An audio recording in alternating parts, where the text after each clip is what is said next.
A very good morning to you. Welcome to the Tuesday edition of the show. Promises to be exciting as always. I'm Yemi Adebayo. And I'm Cecilia Omogbe, and this morning we're starting with Europa League, and Manchester United are through to the semi-finals. So they're just 2 games away from clinching their first trophy under Ole Gunnar Solskjaer. And it was Fernandes who scored that 9-minute penalty, more like extra time, before United were able to get past Copenhagen a goal 2-0.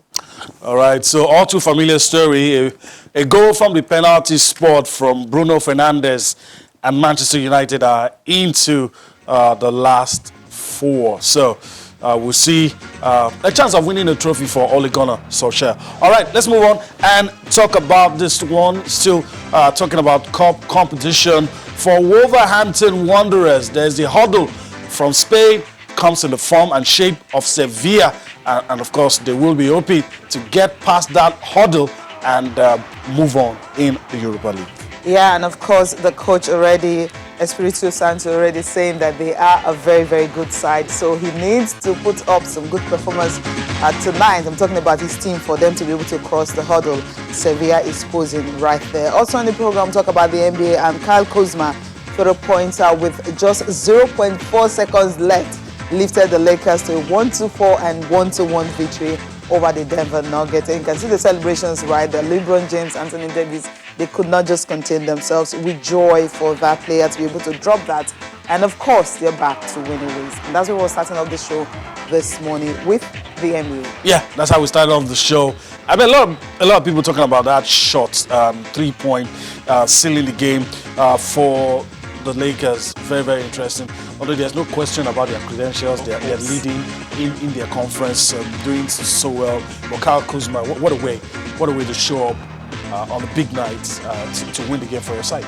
Yeah, it was a good one. But then let's take a look at other results of the night before we talk about the Lakers and the Denver Nuggets games. Starting with the Raptors and the Bucks. Now, this is going to be another talking point. 114 and 106. Milwaukee Bucks were missing because Giannis Antetokounmpo. No, both sides. Let's he had to have surgery, sides. of course. Both sides didn't have their top players. We'll talk more about the game later. Dallas Mavericks and the Utah Jazz was 122 and 114 for Utah Jazz. Was another night again consecutively where they have to lose and kind of lose their double digits, lead to lose that game. Oklahoma City Thunder and Phoenix Suns. Phoenix Suns is like they just don't know how to lose anymore. 6-0. I mean, that's a remarkable one for this team, but they're still trying to make the playoffs anyway. They haven't made it. For the Indiana Pacers and the Miami Heat, Miami Heat had the better of Indiana Pacers, 114 and 92.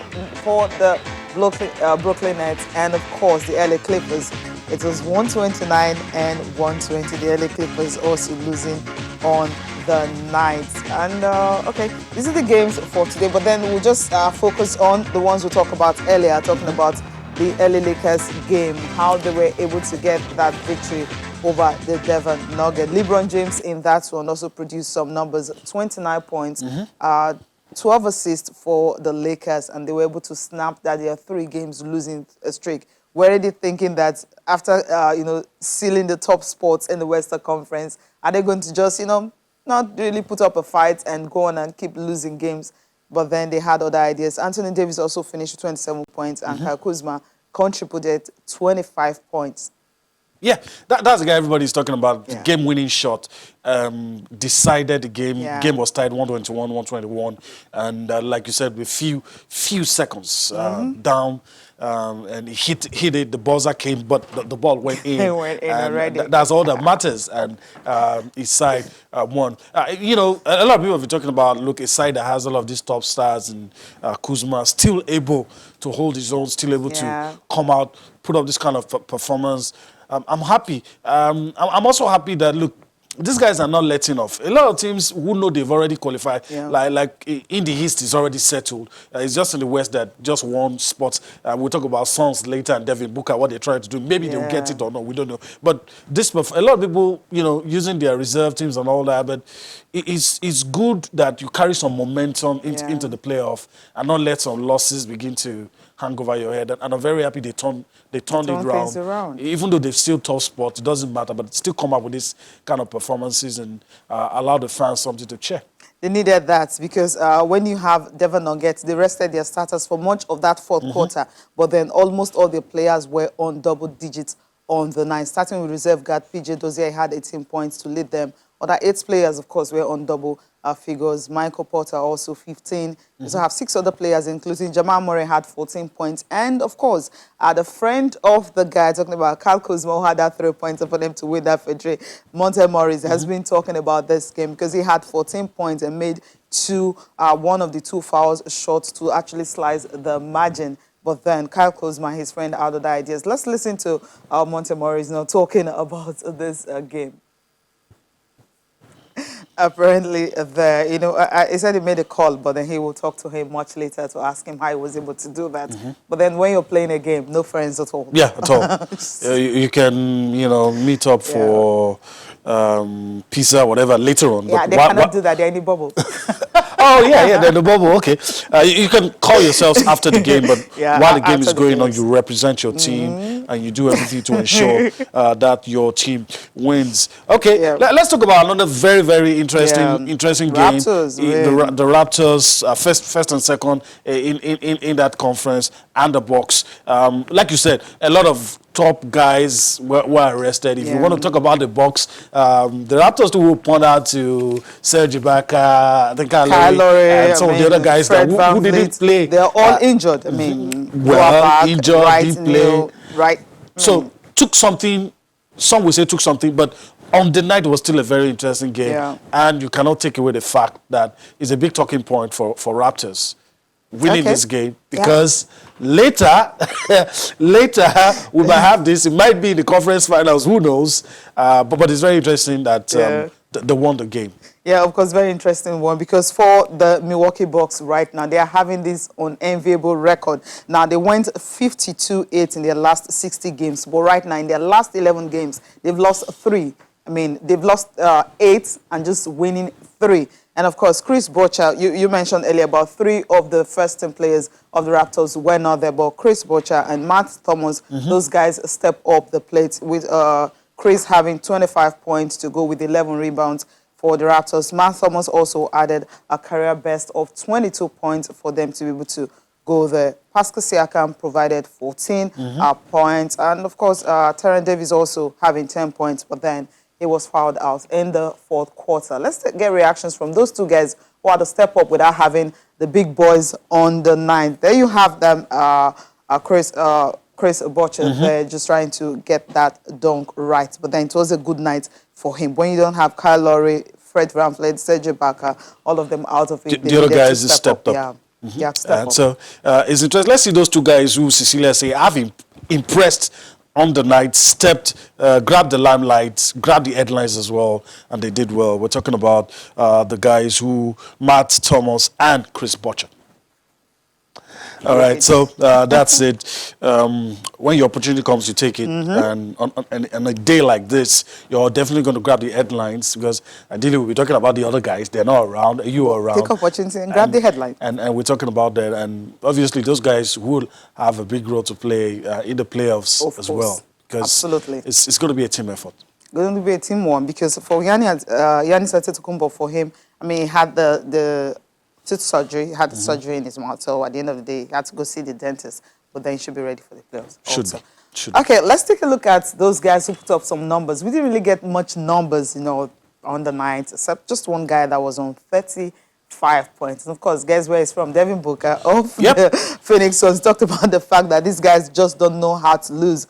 Unsurprising for everyone, cruising to a 128-101 victory over the Oklahoma City Thunder. But then Booker, he sat out the fourth quarter, but then he also notched his 30th points career. That's 90th career, 30 points, and tied Sun legend Walter Davis for most 30-point games in their franchise history. Put up some numbers for the Phoenix Suns to continue their winning streak. And of course, the guy we talked about earlier for the Raptors, had step up 25-11 and 2 on the night. Of course, Anthony Davis also made it on this particular list. He got 27 points for the Lakers in their victory over the Denver Nuggets.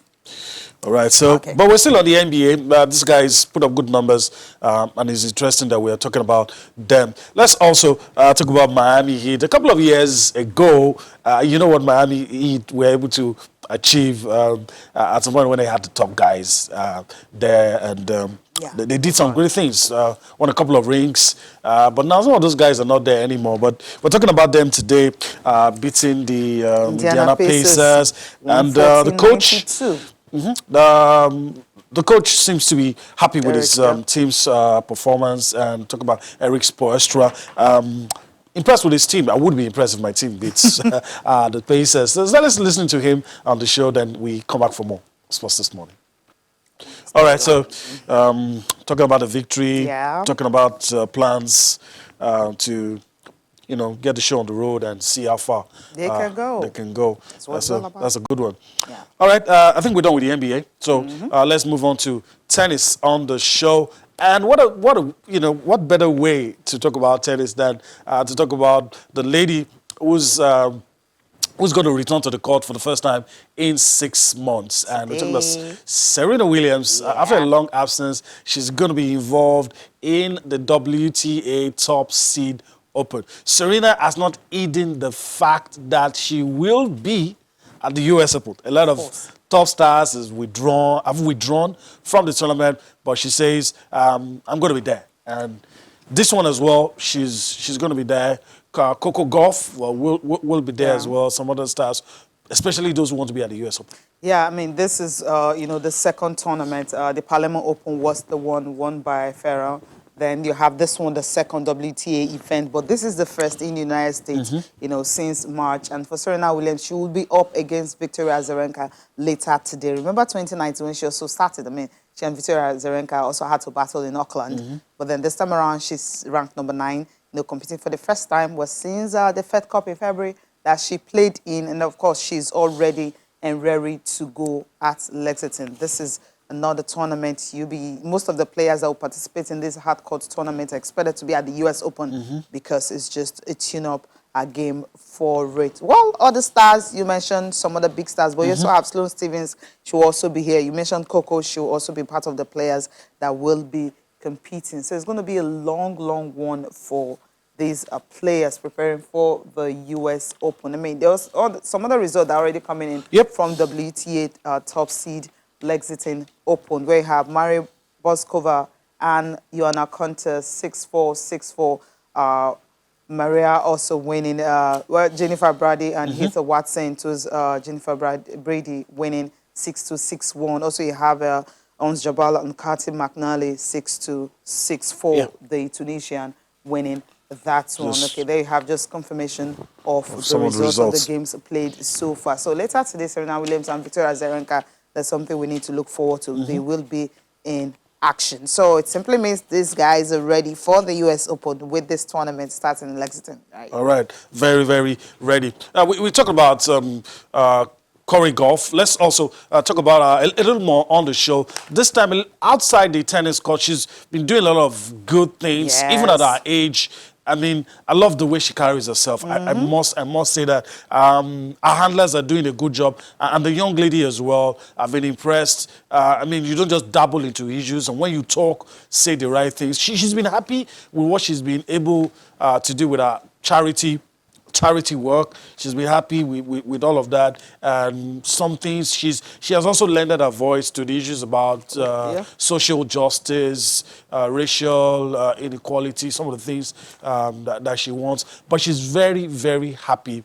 She's very happy with what she's done so far. And she's excited to be back on the court. Yeah. All right. She misses being on the court. We miss seeing her as well. We need to go on a break right about now. When we return from that break, there's still a lot for you on Sports This Morning. Once again. All right, welcome back. Let's bring you into all that we're doing on the show. There's a lot to talk about. For a while, we've been talking about the FIFA relief funds, and the NFF have just this morning shown us their proposed distribution proposed distribution for that funds, how they want to allocate it. So let's talk about all of these issues. Let's talk about the UEFA Europa League. Let's talk about football transfer. A lot of stories already making the rounds about football transfer, players staying, players going. You can send us a mail. You can also get across to us on Twitter. We'll read your tweets at channels_sports. That's how you can get across to us. You can also send us a mail, sports this morning at channelstv.com. That's how you can get across to us. Let us talk. Let's feel your pause on all of these issues. Let's have your thoughts. Let's know how you feel about all of these issues. And probably if there's something you feel should get a mention on the show this morning that we've not talked about, you can also let us know because everything is all for you.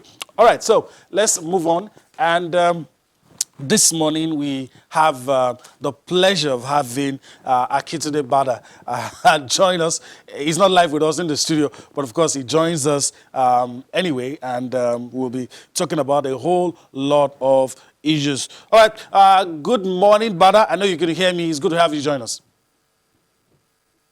Good morning, Yemi. It's always a pleasure to be on the show. Good morning, Cecilia. Good morning. I believe there's a lot to get our teeth into, so let's just get right into it. All right. So let me fire the first salvo here. The FIFA relief funds, I don't know if you've seen it, the proposed NFF has come about, in the spirit of transparency anyway, and I give them kudos for that. They've come out with the proposed distribution of the funds. In total, we have $2 million because there is the funds for women's football, there's the funds for CAF, there's the funds from some of their sponsors as well, and they have come out with a blueprint of how they want to spend that money. But I want to get your thoughts on all of it, and I assume that you've seen the proposed distribution. Oh yes, I've seen it. $2 million is quite a tidy sum that a lot of the stakeholders within the space can use at this point in time, where there's economic pressure. Pressure to pay salaries, pressure to keep body and soul together. And so, first off, as you quite rightly said, we've got to commend the NFF for the transparency in communicating the proposed plan for the distribution. And so I'll just sort of read through how they've broken it down. They said the total sum is made up of $1 million from FIFA being support for restarting the football season, $500,000 from FIFA dedicated for women's football, and $300,000, which is CAF's support to its member association, and another $200,000 from NFF's sponsors. And how they hope to distribute along those lines, they want some of it, to the league. They want to give some of it to women's football. Basically, these are palliatives to help cushion the effect of COVID. And we all know how devastating COVID has been, not just on football, but on our global economic life, if you may call it that. So I think that, as I've always liked to say, yes, we can commend the NFF for this, schedule that they've announced, but these are temporary measures. The sustainability of our football, we can't say that enough. Is premised on being able to articulate and deliver on a sustainable growth plan. That means that we don't necessarily depend on handouts from these organizations. Yes, they will come, but they shouldn't form the basis of our sustained football life. So it remains to be seen how we're able to build a sustainable, ecosystem for football. And I know about all the pressures, corporate Nigeria is reeling from the impact. Even before, there was not a lot of appetite or uptake for our football properties. It was such a hard sell. And the NFF, maybe even having one or two sponsors in itself is some sort of miracle, but it shouldn't be. What we want to see is a football ecosystem that is sustainable, a value chain that indeed has value in there. And it's doable here, even if we have to force the hands of government into some policy decisions to provide the structure on which we can build our football sustainably, even if it's for little things like giving incentives to corporate Nigeria to participate more by way of giving some tax waivers or tax breaks for organizations that sponsor football properties or football competitions or football associations. Let's move along those lines. If we need legislation, let's move along those lines. Because I mean, just being in this way and talking about, oh, it's Nigeria, the Nigerian factor, things work differently here from how they work in other parts of the world, is basically just making excuses. We have to articulate what the major issues are and be sure that we're putting our energies into moving the envelope. Even if in 2, 3, 4 years, what we're able to do is to get the right legislation. In 10 years, if we started 10 years ago and now we've got the right legislation that is promoting private, participation in football, where people who have money are putting it where their heart is, and our local football can thrive on the back of that. You have a lot of countries we can point to across the world that are third world countries that have thriving football systems. And so, I mean, ours wouldn't be an exception. We just have to have the will to do it. So that's my position.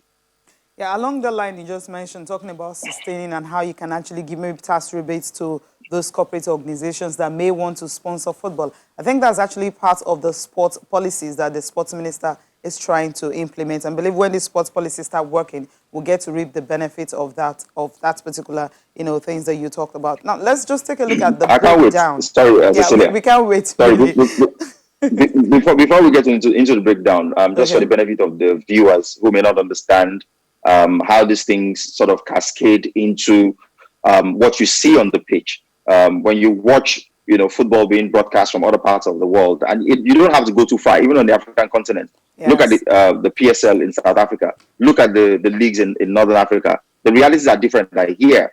But Nigeria is the most populous black nation in the world and home to some of the world's richest people, even though, we have the highest number of poor people in the world. But you can't argue that we can't find corporate organizations or private individuals that can put their monies in the area of their passion. Football is maybe Nigeria's number one passion point or second passion point behind music, depending on, which side of the divide you sit on. I believe football has more, interest than the music in terms of the number of people who would want to put their monies in it. And we can go back a few years ago and reference the early 90s, the mid 90s, when we were at the height of our powers. And you see the appetite that people had for football. We dreamt, we lived, we drank, we ate football. And we need to get us back to that level of enthusiasm, back to that level of following. You can't tell me now that if the Super Eagles were playing a match at a stadium, even in Lagos here, you can guarantee the kinds of crowds that we had in the 90s. When I witnessed between 1994 and 1996, how incredibly difficult it was to get into the National Stadium in Surulere, which I believe seats about 43,000 people or thereabouts. We had real interest, real following of the game locally. There was great appetite, and we need to return that appetite. We need to return those interest levels. We need to get Nigerians excited again to those levels where if the Nigerian national team, the Super Eagles, or the age grade teams were playing in Pluto or on Mars, Nigerians are ready to pay 500, 1,000, 5,000 naira, 10,000 naira to go and watch their darling team. I believe we can do that with the right plan, with the right strategy, and with the right, efforts focused in the right areas. That's what we're expecting. Let's just take a look at the breakdown, of what is like the summary of what the Nigerian Football Federation have released, how they're going to disburse the money. Now, the highlight of it is the fact that the 20 MPFL clubs will get $15,000 each. Of course, this money will be converted to Naira, and they're going to use the official central bank rate, in paying the money. And 42 NNL clubs, that's the Nigerian National League, will get $5,000 each. Then you have about 306 teams in the NNLLO, that's the nationwide league. Each of them will be sharing, all the clubs will be sharing $50,000, all the clubs. Then for the Nigerian Women's Football League clubs, all the clubs, each of the 16 teams will get $10,000 each. And as I mentioned earlier, this payment will be made in Naira at the official central bank rate because, the central bank will now have to do the conversion for the money to be. This is the breakdown of all what Nigerian Football Federation plan to do. Women's football actually, taking a whole lot of space there from even the youth team, including the COVID-19 medical protocols and all that. All of them are all contained in that. The hiring of staff also is there. That had to do with the senior national team. So that's just, well, how it is like coming from the Nigerian Football Federation this morning. The FIFA Football Restart Funds distribution, including that coming from the sponsors and also the one coming from CAF, is going to be shared among all the teams in the country. All right, so I guess we just leave it there for now, and we'll see. They've shown us the proposed distribution, and we'll see how far it goes. We'll monitor whether or not they do what they say, but we must give them kudos for transparency. All right, Bada, let's quickly talk about the Europa League, and let's get your thoughts on the results from yesterday before we talk about today's games. So I thought the game Inter Leverkusen was the pick of the bunch, or the pick of the two games that we saw last night. I thought Inter stormed into the game looking like they were going to run away with it. They scored two quick goals, Lukaku with the second one.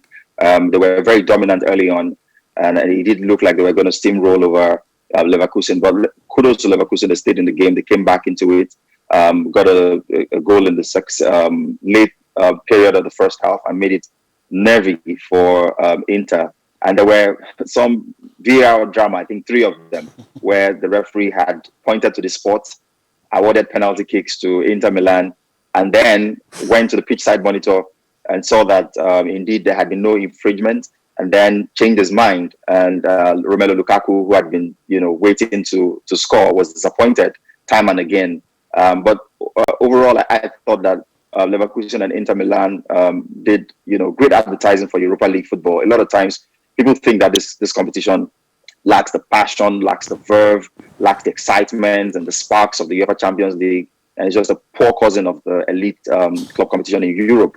But yesterday, that game was like your typical Champions League game. It had a lot of, excitement. It was super entertaining, and I thought that the better side won and has progressed. Inter Milan, Antonio Conte's team. Our own Victor Moses did come on in the second half in that game to add a bit of freshness on the right side of midfield.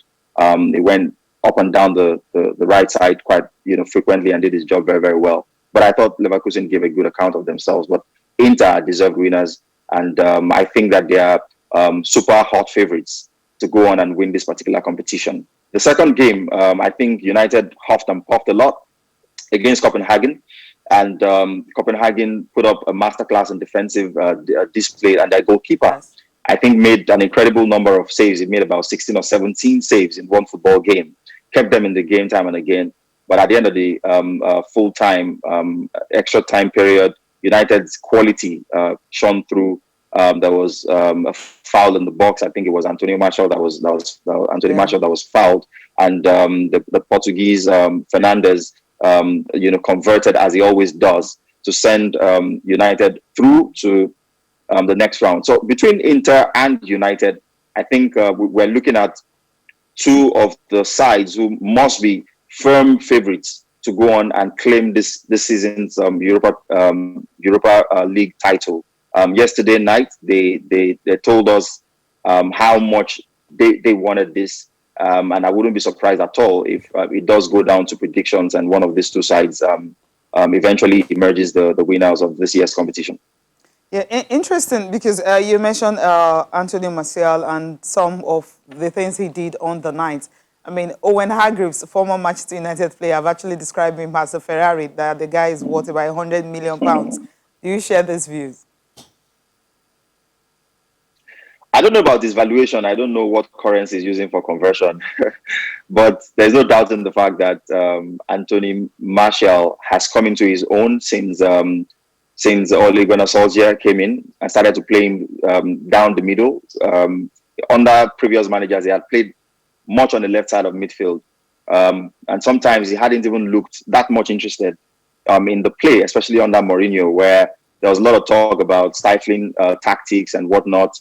But since Oleg, got a hang on the team and they started to play free-flowing football, quick passing, there's quick movement, Anthony Martial has come into his own and is scoring goals, is proving himself to be a consistent, consummate finisher.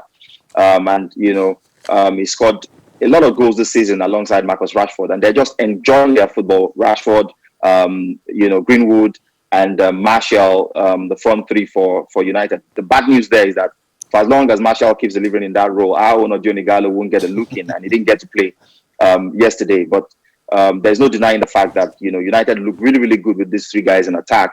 And Owen Hargreaves is right.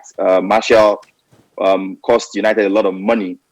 I think upwards of £50 million when he was bought years ago as a teenager, and there were lots of hopes. In fact, his contract has a clause that states that if he wins the Ballon d'Or, there's an amount of money that goes to his former club.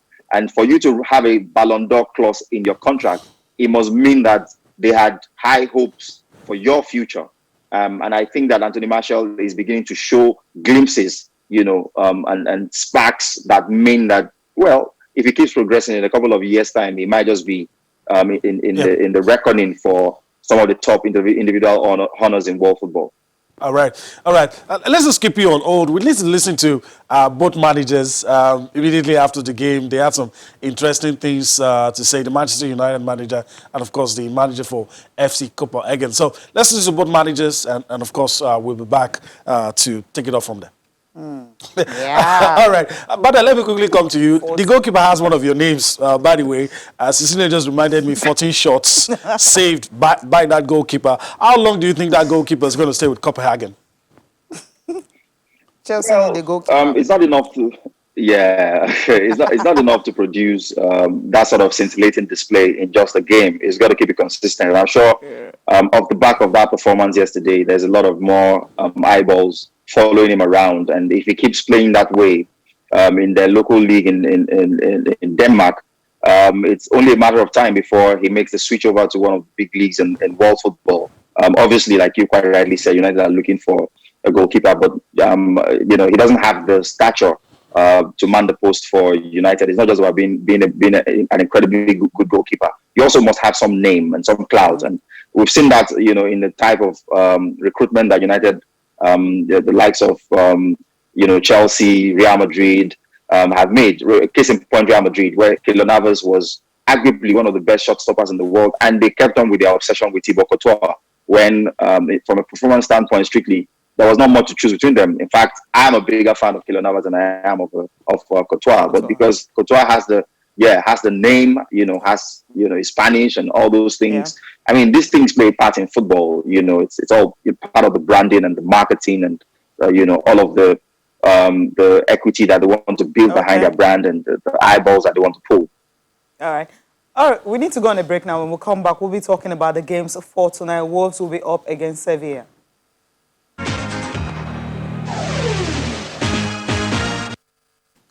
Welcome back. We still have Akintunde Badajones is still right here in this. Okay, still joining us. He's still live on Skype with us this morning.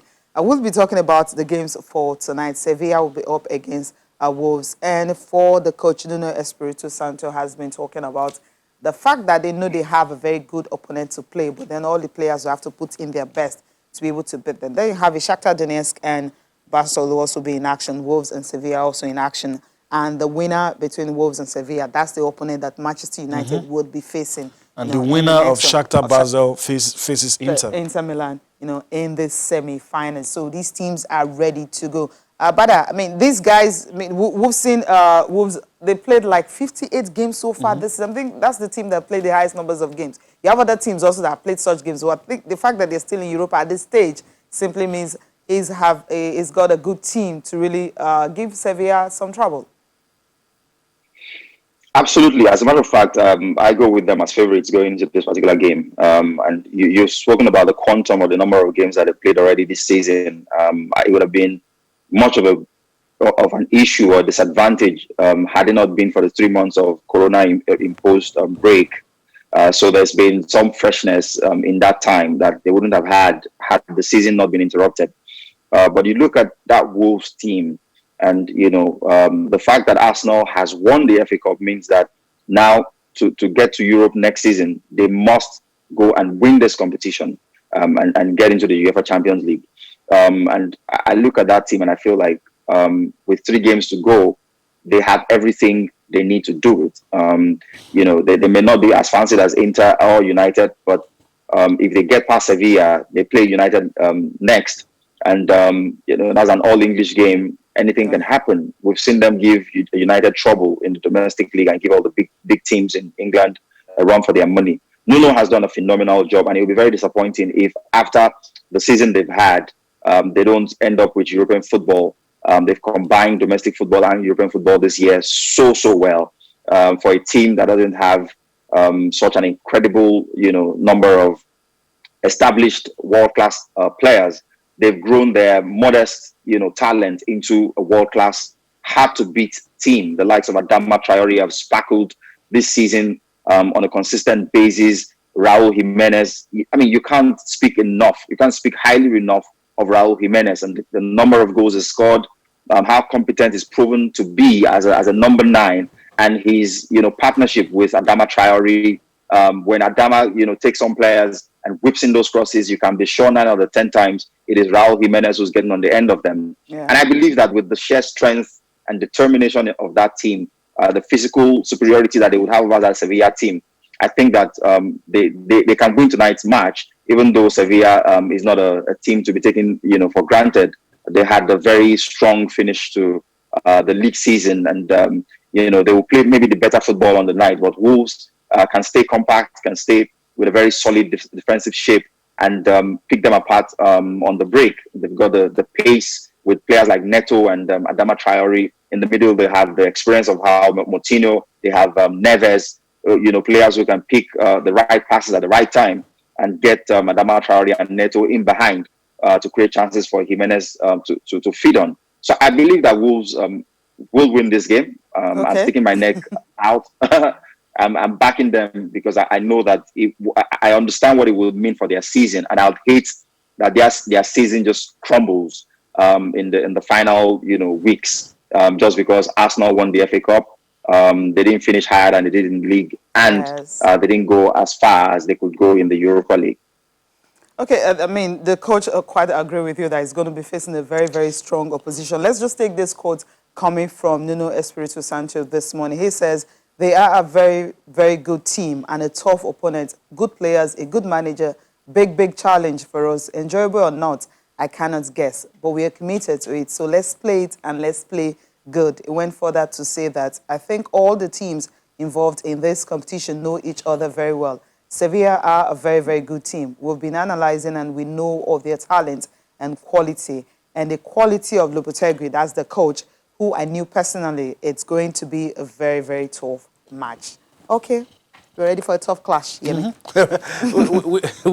we leave it at that. That's what's attributed to the Wolves manager, Nuno Espirito Santo there. Okay, let's quickly take this out of the way. Champions League is going to be tomorrow, but the news has been about Atletico and the 2 players who tested positive for COVID-19, although they're not traveling with the squad. They've been cleared. They've been cleared to go. But your thoughts on that one before we quickly take a look at the papers?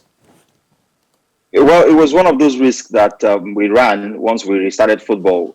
Footballers will go back and mix with regular people, and there's that potential that they may get infected. And unfortunately, 2 Atletico Madrid players have tested positive of coronavirus close to a very important Champions League game. But I think that the Atletico team has too much motivation, too much character to be disturbed significantly by this development. I think that their side of the draw is actually the easier one. If you consider that, the next opponent for Bayern and Man City will be the winners between Bayern and Barcelona. So their own side of the draw is a bit easier, and I put my money on Atletico Madrid to maybe go all the way to the final. So it's a big scare, but it's not one that I think will disturb their progress or their progression in this competition that much. All right, so, okay, let's leave it at that, even though some people will talk about PSG, but we don't have time for that. We'll do that some other time. PSG is on that lane as well. Well, we'll do that some other time. Let's take a look at the papers. Let me start with Sporting Life. Some interesting stories in there. You have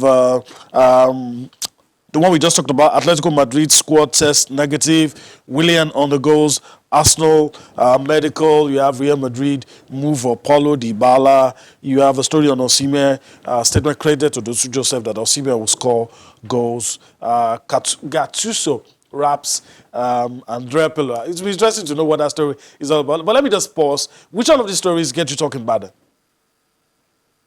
The Osimhen one, I look forward to it a lot, but I did see some worrying things in the press. Osimhen debunking certain statements attributed to him in terms of, maybe living up to the stature of Diego Maradona, or the importance or significance of Diego in a Napoli shirt. He came out and said, he didn't see anything like that. And I feel like Osimhen should just focus on doing the business on the pitch, allow the guys who understand the media to decide what goes out in the press, desist from tweeting or posting things that can sort of cause unnecessary drama around him. I think his handlers have to sort of focus him on the important things, which is right now Napoli are out of the Champions League. He couldn't participate because it was cup tied. They're going to be preparing for next season. How does he hit the ground running? How does he justify the huge layout, the huge investment that the club has made on him? So less of social media, less of the press, less of the media. Okay. Just focus on doing the business on the pitch and let this game, his football, do the talking for him. I hope you'll be able to do that. Our last paper for review this morning is Complete Sport, and here you have Dortmund rule out Sancho transfer. I mean, the news came in much later last night, where the football director says he's not going anywhere. He's there until 2023, and Musa scores a first league goal in 16 months. Okay, we will not be able to get your reaction on this one, but we just need to leave it here this morning. But Akintunde Johnson, we want to thank you so much for taking our time to join us this morning on the program. Thanks for having me. All right, thank you guys for watching. I'm Cecilia Mogbe. Bye for now. All right. Yeah, thank you for allowing us to be a part of the day. I'm Yemi Adebayo. Bye-bye now.